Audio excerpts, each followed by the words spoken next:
ngriuni për vendin tuaj. Lajmi i ditës dje ka qenë një ftesë e presidentit Trump, dërguar të paktën 65 presidentëve, tek tuk dhe në kryeministër, për atë që ai cilëson bordi i paqes.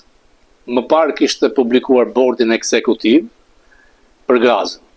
Teknikisht, bordi i paqes do të mbikëqyr bordin ekzekutiv, pra duhet të ishte krijuar më parë bordi i paqes se sa të krijojë bordi ekzekutiv. Bordi i paqes është një organ paralel ose si mini OKB ose si Këshilli i Sigurisë Kombëtare të OKB-s.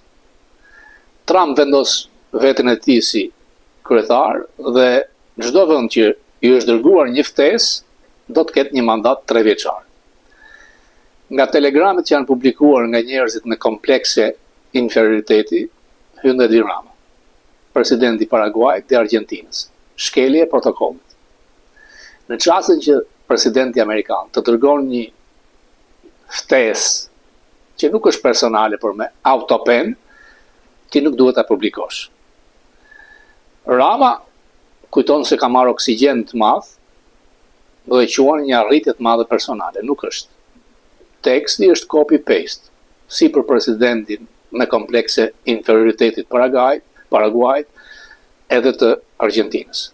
Ftesa është dërguar Melonit, kryeministrit anglisë, kryeministrit të Kanadas, presidentit e Egjiptit, presidentit turk, të paktën edhe kryeministrit Greqisë. Kryeministri i Greqisë nuk është përgjigj. Erdogan po mendohet, egjiptianë gjithashtu. Natyrisht që Trump ka publikuar vetëm tek media sociale e tij letrën që i ka dërguar presidentit e Egjiptit.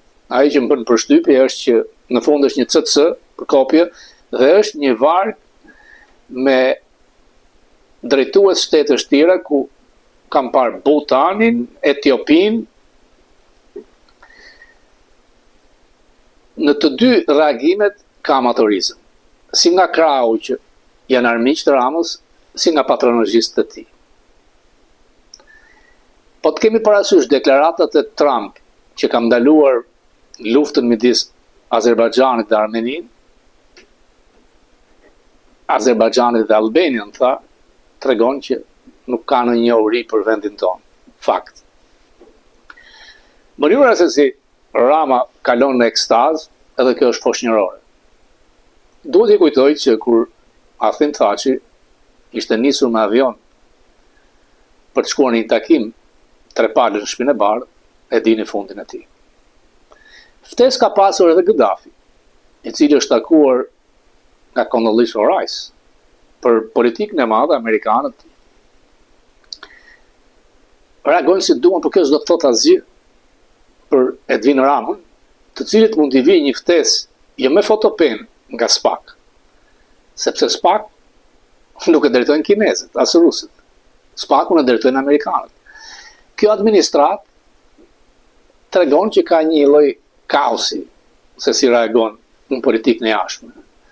Ndaj dhe nga Departamenti Amerikan i Shtetit, më çdo pyetje lidhur me këtë, të sugjeroni që pyet Shtëpinë e Bardhë.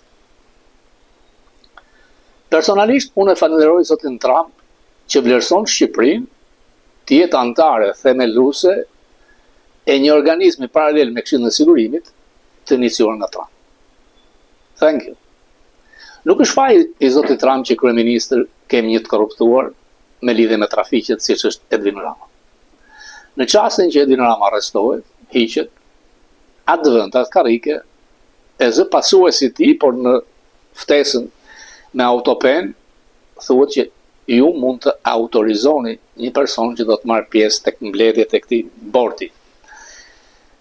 Natyrisht që një vend i vogël, ose një gazetar që çfarëdo qoftë amerikan, kinez, nuk mund të paragjykojë dhe të dalë kundra politikave zotit Trump. Natyrisht që është copy-paste. Zoti Trump në datën 16 janar ka qenë Mar-a-Lago duke luajtur golf. Dhe mbi 63 vetë që kanë marrë këtë ftesë, imagjinoni ju që është marrë Trump me to. Jo. Është protokoll, e falenderoj që vlerëson Shqipërinë. Por nuk është ftesë personale për Edvin Ramën, se kështu e ka emrin, jo Edi, si që ka të shkruar atje. Se me Edvin ka probleme në Francë, mëse. Ai e shfrytëzon për propagandë, sepse gjua e tij është gjua labake. Kur presidenti i Amerikës, edhe pse me fotokopje, edhe pse me autopen, të dërgon një ftesë ku është emri yt mball, ti du të jesh serioz. Nuk e publikoj pjepri e Italisë. As egjiptiani.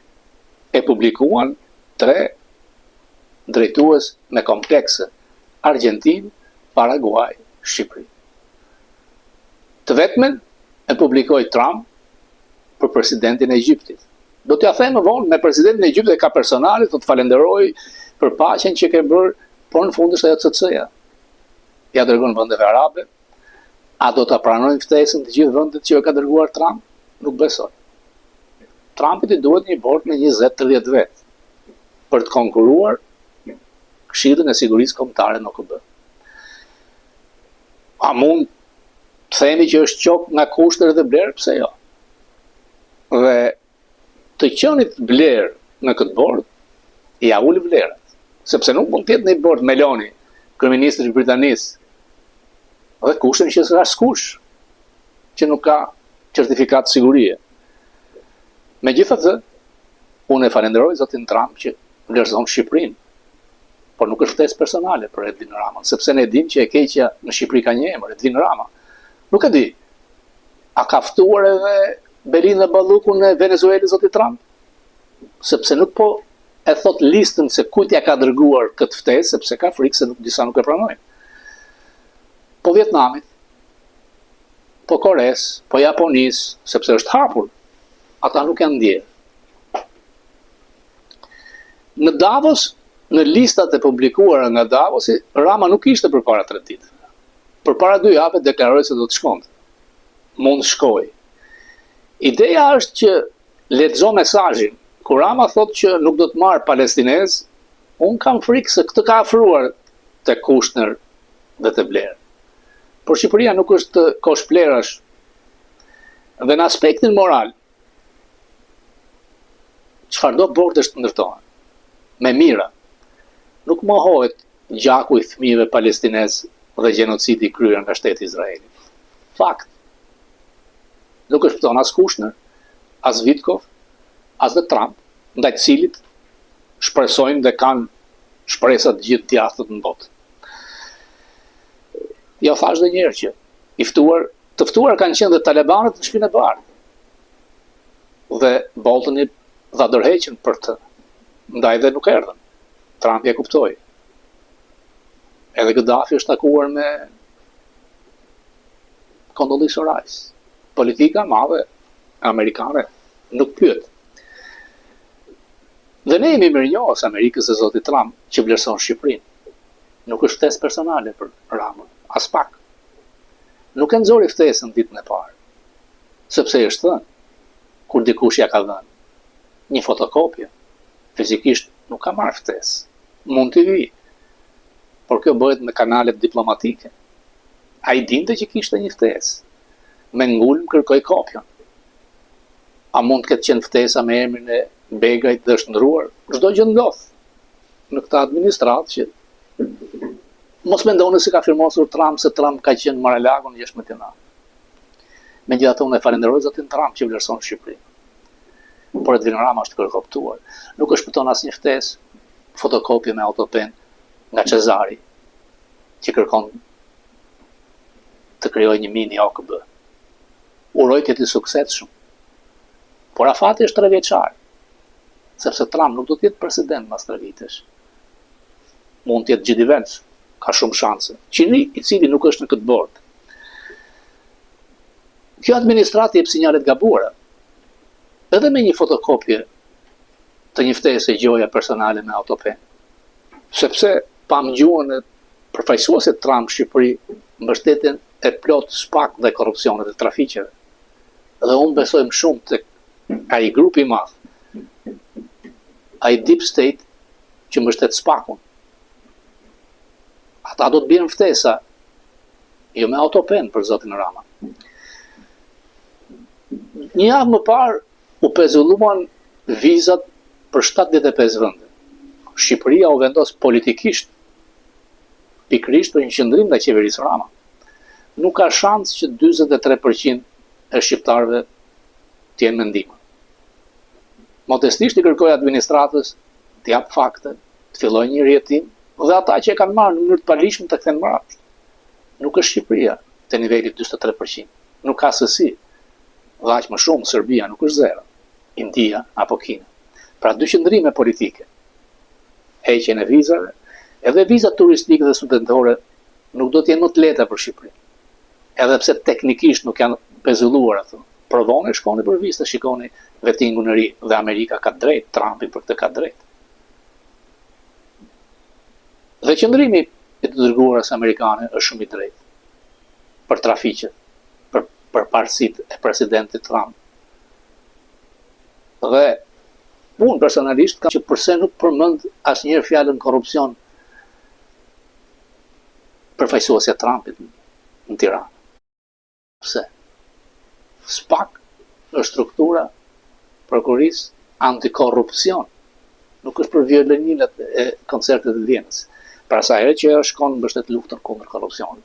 Dhe më të korruptuar se Rama nuk ka.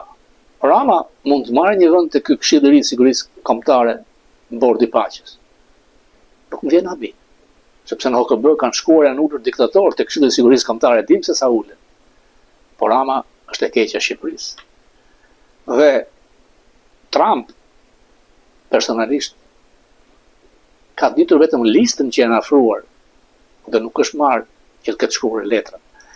Trump nuk shkruan me kompjuter kur. Ky është fakt. Autopenin e Bidenit po e përdor edhe zoti Trump. Edhe njerë, unë e falenderoj zotin Trump që vlerëson Shqipërinë.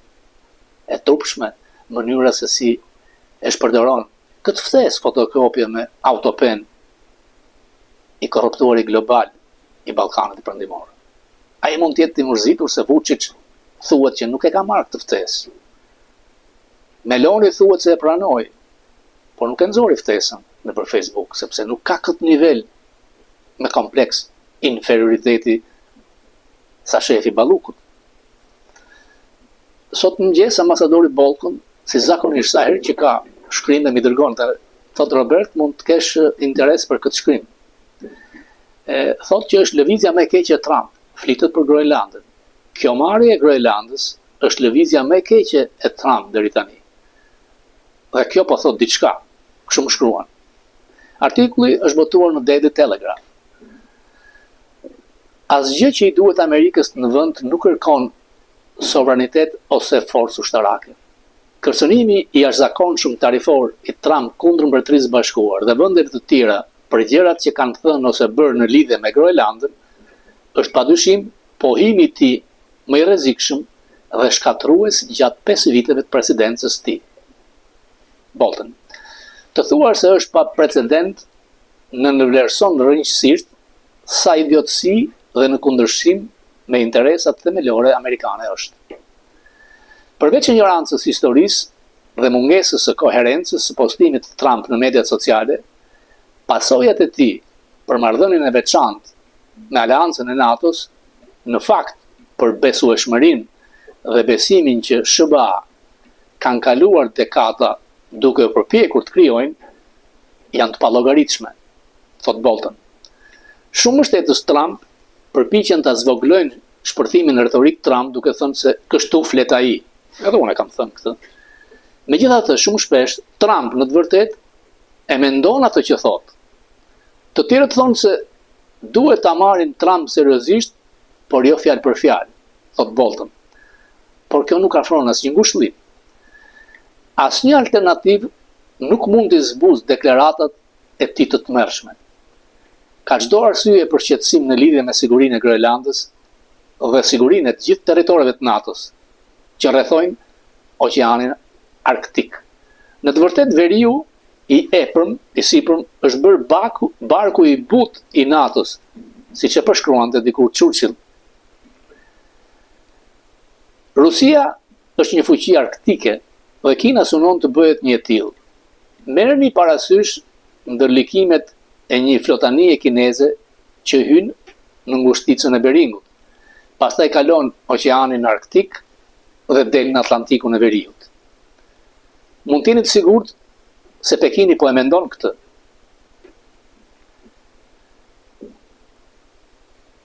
Amerika, Kanadaja, Danimarka dhe Norvegjia dhe gjithë NATO kanë interesa të larta në përmirësimin e përpjekjeve tona kolektive të mbrojtjes dhe të parandalimit përgjatë projektit arktik.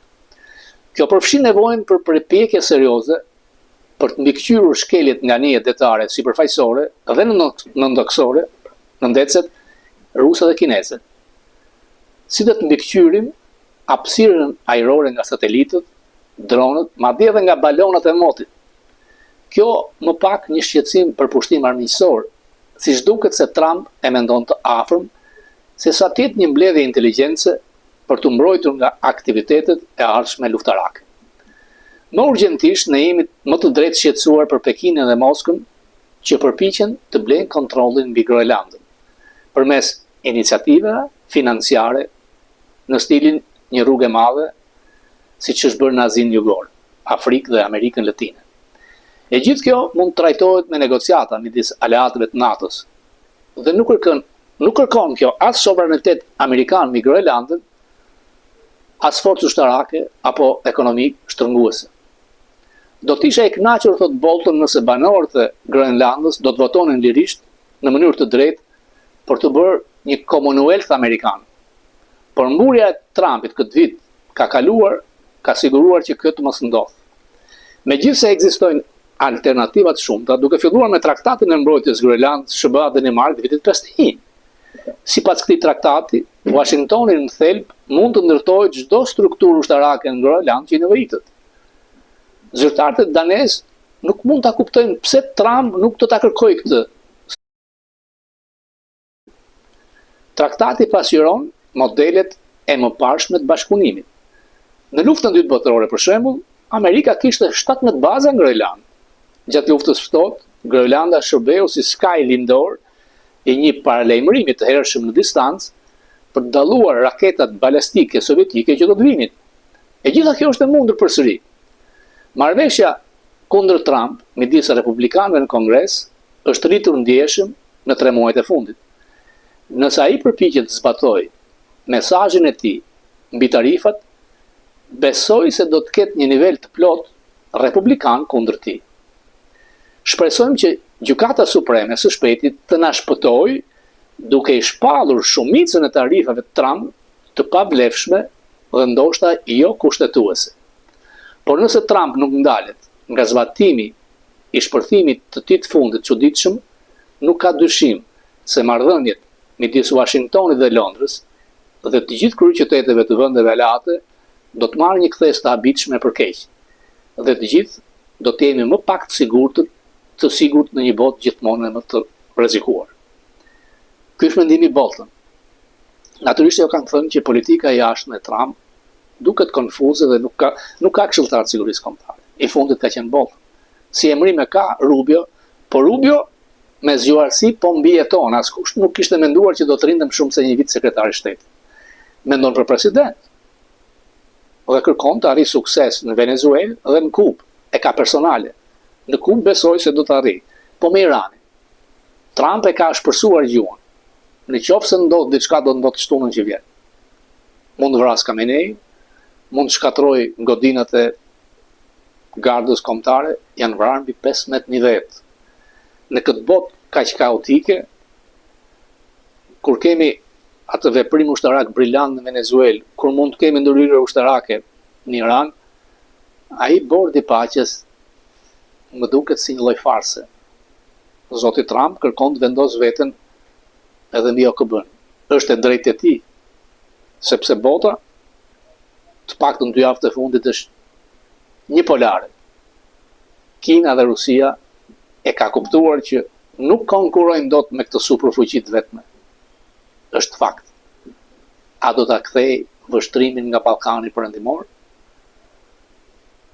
Ideja se do të ketë monitorime nga departamenti është thjesht një platformë se si të ketë një iniciativë për të luftuar korrupsionin. Deri tani, fituese është qeveria e Kosovës me atë paragraf ku ndalohen shkëmbimet e trojeve dhe Serbia urdhërohet që të njohë Kosovën. Por në Serbi amerikanët kanë investuar $20 miliardë. Vučić nuk e ka dërguar këtë ftesë, këtë copy-paste që ja ka dërguar të paktën 63 vendeve. Është akmarrje për zbythjen dhe largimin e Kushnerit për investimet e tij private, edhe mund të spekulosh. Jam kurioz se si do të reagojë media e djathtë amerikane. Nuk ka interes media e djathtë amerikane për Ballkanin perëndimor. Të jemi real. Natyrisht që unë e falenderoj zotin Trump që e fut Shqipërinë te ky bord, që mbase synon të realizoj paqen, por si gjithkush dhe unë kam rezervat e mia kur shikoj një figurë mediokre si Kushner. Nuk është ftesë personale për Edvin Ramën. As pak. E keqja në Shqipëri ka vetëm një emër. Është Edvin Rama. Nuk e shpëtojnë as ftesa me copy-paste, as të qenit antar, as sikur do të marrë 50.000 palestinez që të arrit të bëjë një foto me zotin Trump, se në qoftë se do të ketë një takim të bordit, ai është me A, mund të jetë dhe afër, dhe mund ndodhë si në 2018, kur Trump kërkon të largohej nga NATO, dhe Rama është quar dhe ka thënë do të jemi mirënjohës për Amerikën, për presidentin Trump. Dhe Trump ka pyetur botën kush është ky? Është kryeministri shqiptar. Nice. Me batuta nuk hecet. Sepse spaku nuk e drejton kinezët. Spaku në mbështet administrata e Trump. Është ai deep state. Ata që arrestuan në mënyrë spektakolare Madurën. Ata që po bien anijet luftarake afër Iranit. Dhe drejtori i CIA ishte në Venezuelë. Politika është ndërlikuar. Nuk e din amerikanët që qeveria në Venezuelë janë kriminal? E din. Çdo kohë ka kohën e vet. Rama e ka kaluar kohën e tij. Dosjet i ka masive. Megjithatë, unë e falenderoj presidentin Trump që vlerëson vendin tim. Ftesa është për Shqipërinë.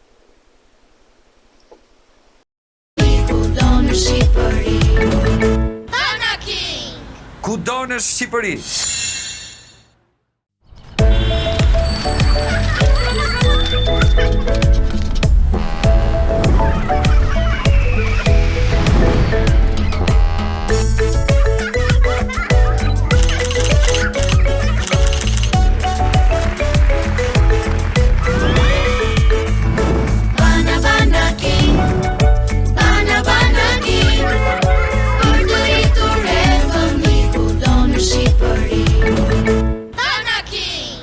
Kudo në Shqipëri.